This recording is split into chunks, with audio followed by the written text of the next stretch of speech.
شير قولي جلق بيجي هاي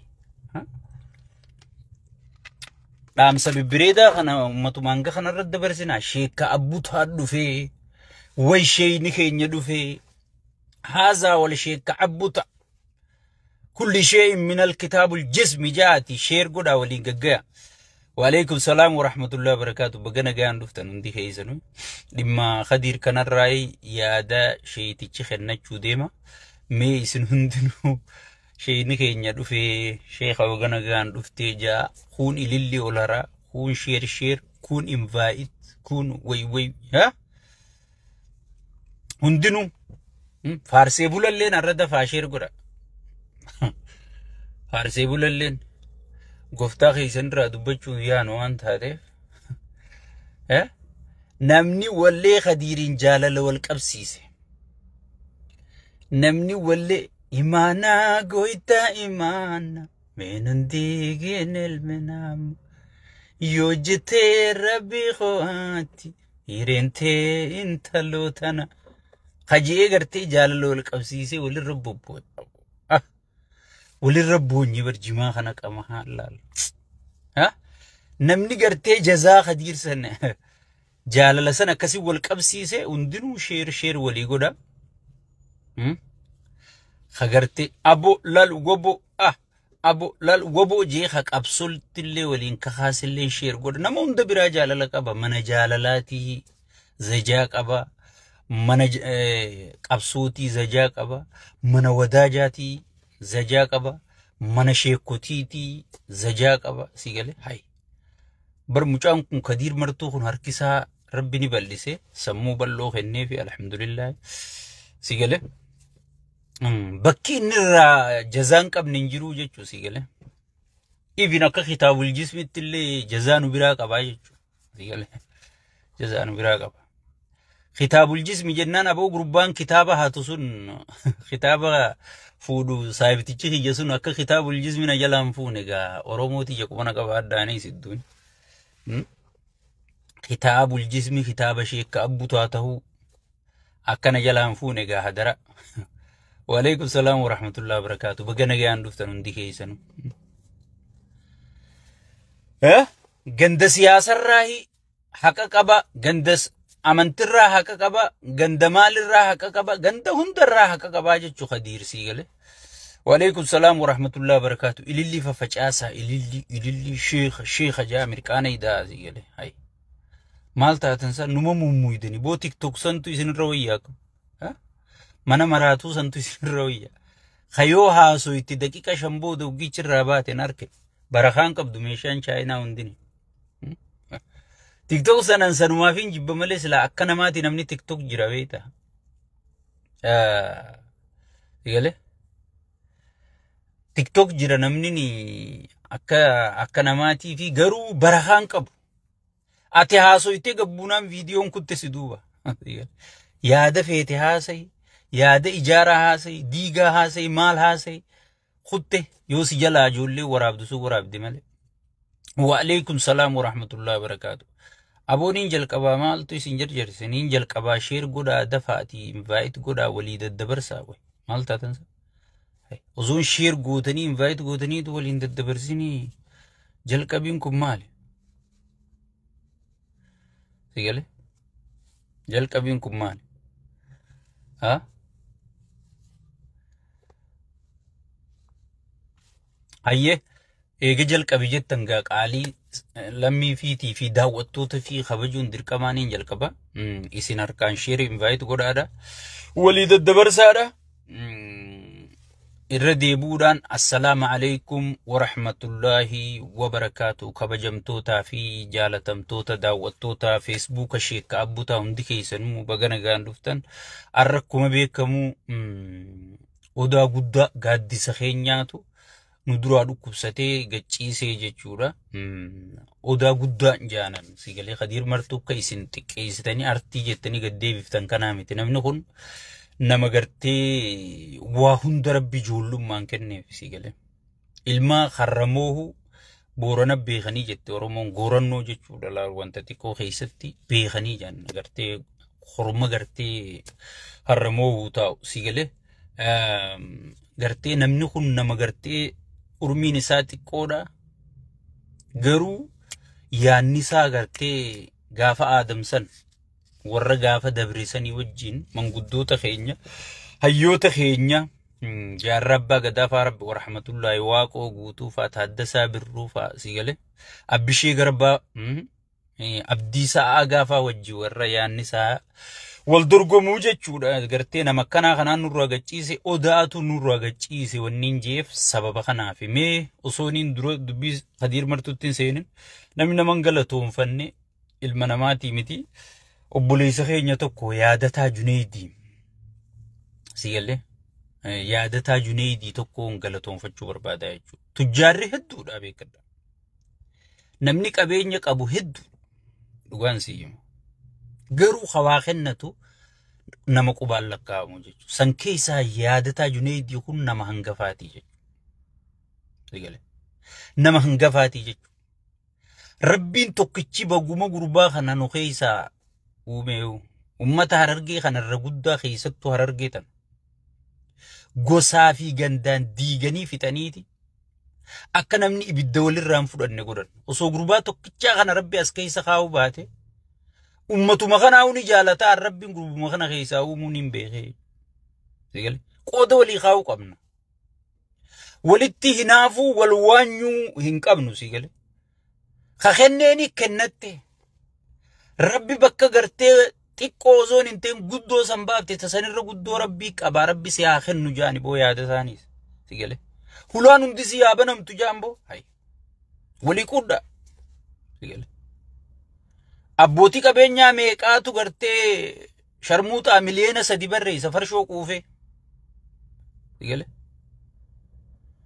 kakkanaa kunis abbuma qabeenya Oromoo jaamaa beekadhu garuu abbootiin qabeenyaa waliin maqaa fuutee jechuudha keessattuu ani ilma Harargeeti sirrittiin beeka ummata Harargee kana gosaa fi gandaan adda diiganii fixaniiti holayyiin asirraa rabbiin kara qabe takka sigale gandaa fi kanaan adda diiganii gosaan adda fixaniiti osoo gurbaan tokkicha kana rabbi nu keessa fiduu baate goofandii keessan namni waa darbu hin jiru sigale rabbi nu keessa haa tursiisu rabbi nu keessatti haa dhiisu jaa yaadataa kana du'aa'ii godha sigale reeffa jaarraa abbaa gadarraa eegalii rabbi rahmataa godhuufi namni biyyan nuu galche gurbaa kana seenaa Oromoon gaa seenaa waliin himtu waliifis hin quudhitu sigale olii wal fuudhuu oliis wal kaasuun beeynu sigale osoon asii inni gartee isa kana dhiifneeti bakka biroodha inni roobnaa jechuudha reeffa jaarraa abbaa gadaa namni gartee biyya galche yaadataa Juneediiti jechuudha silaa osoo gurbaa kana rabbi nu keessaan fiduu baate maal taana asumarraa dhaabbattee ilaaluun dirqama jechuudha nama tokko beeke osoo jiruuti dhugaasaa himtaaf sigale dhugaasaa himtaaf nama gartee hanga yaadataan dalaginiini goota keenya yaa abbaa qabeenya abbaa hiyyeessaa jennee dhiichisuu turree jechuudha yaadataan takkaa waadaa seenee waan san kennuun dhiifne jechuudha abbootii qabeenyaa kan abbaa miskiinaa maarree miskiinaa jee gartee ijoollee walaloo katabdu tanatti adaamaa tanatti hiruu ture hundi irra guddaa waada gala malee gartee ka kenne ka hujiin kenne garree jechuudha yoo yaadataa kana ta'e malee artisti Ali Birraa isaa tokkasitti awwaale halloo daawwee akkasitti awwaale mee gaalaali sigale ilmi beeki dura gandarraa ol ka'a artii Oromoo warra gartee Oromoo tana dammeeyse ganda kana kan gosaan facaasan keessaa rabbiin Harargee jaalachuu gurbuma kana keessaan gartee arkamsiisuudhaanii naagalte dhugaan siimaan sigale osoo inni jiraatu baatee namni waa wal afaan buusun jiruun siin jedhe gostame miitirqishoo miilliyyoo jedhan sigale gurbaa saanfila biyya galisan faakkatti inni Harargee diigee kutanii beeytan gandummaadhaan sigale gosummaadhaan sigale So namni gartee gosummaa wanni osoo hin qabne gartee ummata Harargee kana wali qabee afaan tokko godhe gurbaa kana jabeeffadhaa laal namni kun xiqqoo rakkama sii galan. Amma ijoolleen qabeenya qabdu Harargee tanii nan beeku. Tujjaarran doolaaraan taphattu sii galee. Oolumeyni isaanii Dubaay, Las Vegas, Mali sii galee. Vaakeeshina kana gartee vaakeeshina kana biyya gurguddorra deemtu tayoo wanni isin tikeetaan murattu wanni isaan tikeetaan muratanu miskiina Harargee kana nyaachisuu dandeessu. Taqarshii takkan kennineen beekaa jechuudha. Tujjaarri yaadataa qofan seen Harargeen laa tujjaara akka qabna. Sigale garuu hawaa kennu gurbaa kana qofaa jechuudha. Tanaaf inni qoftii mul'ata. Rabbi isaa haa mul'isuu akka gaara mul'ataa sanitti. Jenneeti du'aa goonaafi jechuudha. Akka ilma sabatti, akka ilma ollatti, akka ilma gandatti, akka ilma foonitti, akka ilma Oromotti, itti aansuun akka ilma Itoophiyaatti.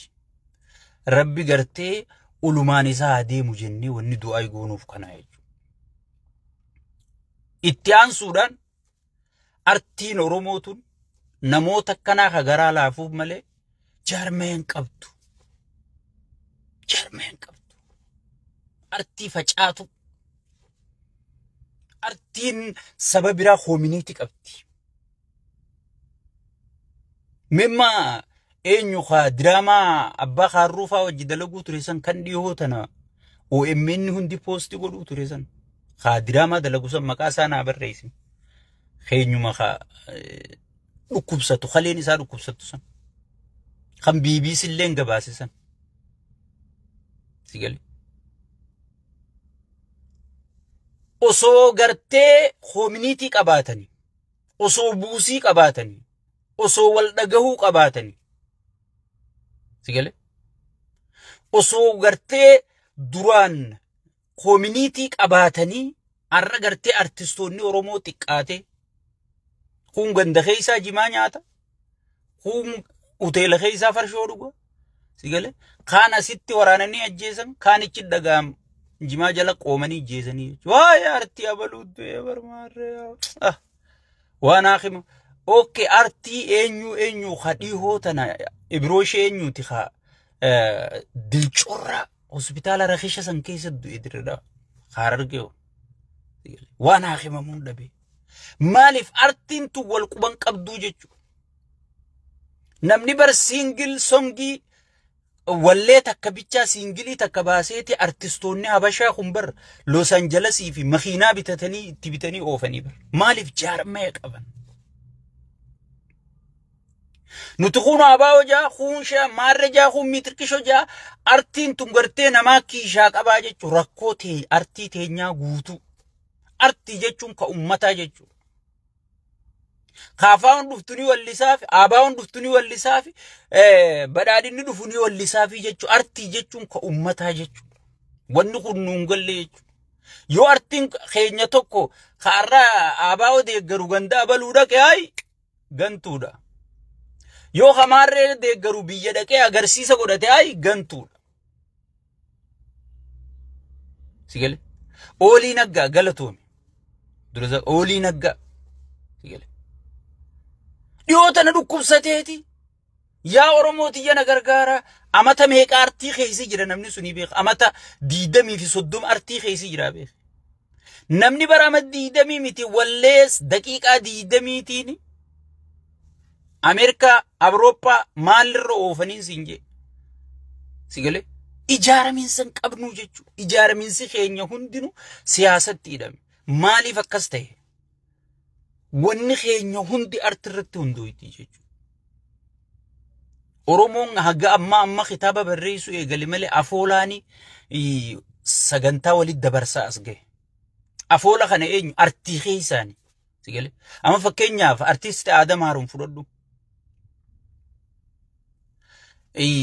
Artisti Adam Haruun fudhadhu. Michuu baay'een qabaalii xabiiftuutirraa jee Harargeerraa eegalee Oromiyaa tana guutuu akka walii godheete akka kitaaba wallee takkitti san keessa kitaaba guutuu lafa kaayee jechuudha.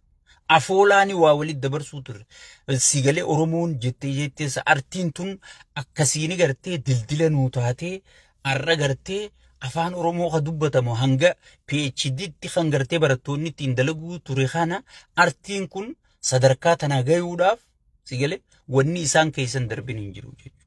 Wanni isaan keessan darbin hin jiru jechuudha. Jireenya gaarii takkaa jiraatanii hin beekan sigalee takka agartee bultii gaarii godhatanii bulanii hin beekan. Mana bareedaa jaarratanii keessa galanii hin beekan. Makiinaa bareedduu oofanii hin beekan sigalee soo saba kanaaf jechuudha. Qadir martuu dhufne imaanaa gooytaa imaanaa mi'inun diigin ilmi namaa wallee takkitti saniin addunyaa tana rooraasee ture jechuudha. Maallaqa eenyu ol Teedii Afroo kan arra gartee akka nu gusan laalamu kana sigalee kanaa ol maallaqa harkatee jechuudha. Maallaqa san osoon kanaan haakima geessu osoon kana kennu osoon ka hidhameen gaafatu osoon ju'uuti makiinaatti gurguree jechuudha. Osoon Oromoo guutuu baasu makiinaa manaa tan gaafa namni makiinaa manaa gurraanuun dhaga'ee makiinaa manaa qabaachuu ture Qadir Martuudha. Abba feete gaafa sigalee makiinaa manaa sababa sani gurgure Oromoo jecha gurgure. Osoon artii kana hidhaa baasu osoon kanarraa kiraa kafalu osoon kanaa wajjii nyaata nyaatu osoon kanarraa laaqana kafalu siidirraa waan harkate san zeero deebisee jechuudha. Osoo kuma Teedii Afroo kana walirra kaayyate arra biyya tana hin jiru jechuudha. Xiyyaaraan deemee wallaa namaa jechuudha. Saba kanaaf yoo anaa dabartee wanni saba kanarraa gartee duuba kaayyadhu hin jirtu jee nama saba kanaaf kennee jechuudha Qadir Martuu jechuudha. Dabarsi artistoota Oromoo dabalatee artistoonni guutuun miseensa OPDO'ti. Paaspoortii OPDO'ti hiishaa qabaachuu turan jechuudha. Namni paaspoortii OPDO abaddan hin fudhadhu jee dide abba feete gaafadhu Qadir Martuu qofa. Artistii feete gaafadhu hin fudhadhu hin barbaadu sigalee. Je'ee namni didee abbaa duulaa dura dhaabbatee haadhatee tiimi jee likki tiimi abbaa duulaa nama lubbuun jiru gaafadha abbaan feetan sigalee itti hime artistii Qadir Martuuti jechuudha. Sigalee ichi keessa taa'ee dhaaba miseensaa tahee namni gartee saba kanaaf dalagaa ture ifiif gartee akka dungu'oo baqee akka shaamaa baqee dukkana ibsee kagartee as nu baase Qadir Martuu ta'uu dagachuun nurra hin jiru jechuudha. Qadir Martuu ta'uu dagachuun nurra hin jiru. Oromoon guyyaa duune qofa walii bo'oo miti. Guyyaa duune qofa walii bo'oo miti. Artii keenya kan haa qabsorraa isa fuura fudhachiisuu beekuu danda'u qabna. Bara abbootiin gadaatii fi abbootiin amantiitiif manguddoon teenyatuun wanni rabbi nu keessatti uumeef mucaa kana qabanii sigalee hootu qabsoo itti sigahaa jedhanii intala bareedduu takka sigalee ta'isii laaltee lafa laalle tana fuutee jala keessa mana bareedaa tokko bittee makiinaa bareedduu takka harka keessa raahaa godhi taa'imma ilmaan itti guddifte sigalee abbaa duularraa lola eegaltee amma kunu ilaa hanga irratti numa loltaa sigahaa jechuun sigalee dakarraa lola eegalte waan ta'eef amma hafuura fudhadhuu sigalee amma hafuura fudhadhuu jechuuniitu nurra jira jechuudha sabatti. Yaadataan mana haakimaatirraa cufe ati immoo jireenya isaarraa cufu qabda anaa fi ati sigalee. Oromummaan biyya alaatu hin jirtu doolaara laman godhin doolaara takka bichaa yoo wali buufne Qadir Martuutiin artii Oromoo irraa jijjiiruu dandeenya wallah. Yoo maallaqni kun seeraan qabamee sirnaan qabamee akkasitti harka dhaqe. Bar waamichi kunnumaatu akka yaada kiyyatti ozoon Qadir qofaan taane artii Oromoo guutuuf ta'uu qabaan jaabar. Artistoonni Oromoo tokko bar jireenyaan qabanii.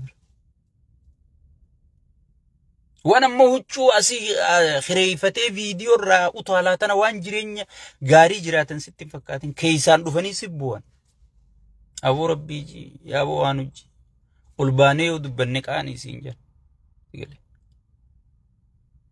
ارتستوتو اورومو خناو ايجارو يقول بوسي بوفتشو قبان كوميونيتي قباتشو قبان تخوبا هاي بربو أماري بر أما أمارو ما نسينا ربستان كون بر فين خيسا هجيدو إبر أرتستون نكون بكتيران ترا وبك أرتستوتا يعني تي بكت أولاً كبني بر mana tira khopa guddo qabani bar kan dhaqanitti walii bu'an keenya tokko ni qaba mukhajala tattaani mi bu'asani eenyutti abo mukhajala maal ko bar artist abaludde mukhawla sani dura bira tattaani amadu yo tokko du'e filmi dalagu hatau khawalli baaso hatau arti kheysatti khair maati hundinu bakka khabajaan geefamu qababar bakka maatii fi firaa fi jaalattoonni isaa hundi dhaqanii boohaniif qababar